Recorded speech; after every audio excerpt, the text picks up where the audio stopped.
சிறகடிக்க ஆசை சிரியல்ல டுடே பேசல்ல நம்ம ரோகிணி இருந்துட்டு நேராக மகேஷோட வீட்டுக்கு போயிட்டு நடந்த எல்லா விஷயத்தையும் சொல்கிறாங்க.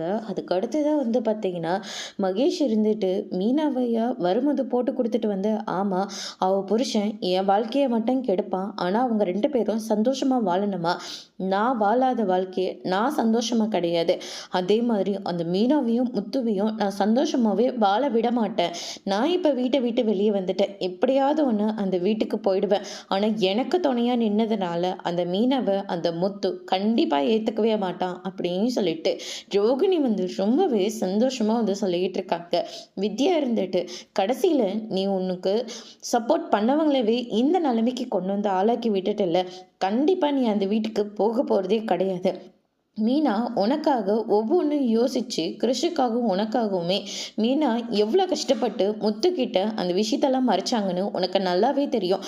தெரிஞ்சிருந்தோம் அப்படிப்பட்ட ஒரு மீனாவை நீ வீட்டில் எல்லாருக்கிட்டையும் மாட்டி விட்டுட்டு வந்திருக்க. கடைசியில் இன்னைக்கு நாங்கள் உங்கள் பக்கம் இருக்கிறதுனால நீ எங்களுக்கு சப்போர்ட் பண்ணுற, நாளை பின்ன நானே உனக்கு எதிராக மாறினாக்க நீ என் வாழ்க்கையும் கெடுத்து விடவில்லை, இனிமே உன்னோட ஃப்ரெண்ட்ஷிப்பே எனக்கு தேவையே இல்லை அப்படின்னு சொல்லிட்டு வித்யா இருந்துட்டு அங்கேருந்து கிளம்பிடுறாங்க. மகேஷ் இருந்துட்டு ஏ வித்யா நில்லடி அப்படின்ற மாதிரி சொல்கிறீங்க. நீ வேணா இந்த ஃப்ராடுக்கு சப்போர்ட் பண்ணிக்கிட்டு, ஆனால் இனிமேல் இவ இருக்கிற திசை பக்கம் கூட நான் வரமாட்டேன், நான் இப்போ நல்லா வாழ்கிறேன்னா அதுக்கு காரணமே மீனாவும் முத்துவும் தான் அப்படின்ற மாதிரி சொல்லிட்டு அங்கேருந்து கிளம்புறாங்க. அதோட முடிச்சிருக்காங்க.